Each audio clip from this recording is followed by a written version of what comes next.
තොපිට හොයන ගාවක් කමන්නේ අපි දැන් රාජ්‍ය සභාව විදිනවා. මේ විශේෂ නැති වෙලාවත් ජනතාවේ පැත්තේ හිටගෙන ඒ අයට අවශ්‍ය කරන යටිතල පහසුකම්වත් මේ කට්ටිය ලබා දුන්නා.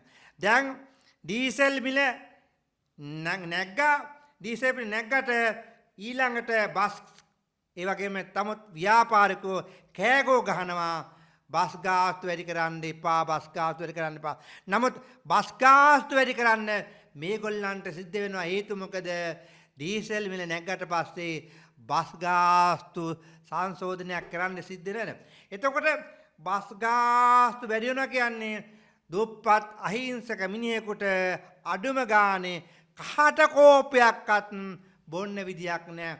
ඒ වගේම බස් එකවත් ගමන් යන්න විදියක් නැහැ. දැන් බස් නෙවෙයි ඊළඟට ගොන් කරත්ත ටිකක් හදාගෙන අර ඉතිහාසයේ ගොන් කරත්ත නැගලා ගියා වගේ යන්න ක්‍රමයක් වත්මන් රජයේ ජනතාවට පිළියෙල කරනවාමයි අනිවාර්යෙන්. තොපිට හොයන ගාවක් කමන්නේ අපි දැන් රාජ්‍ය සභාව විදිනවා.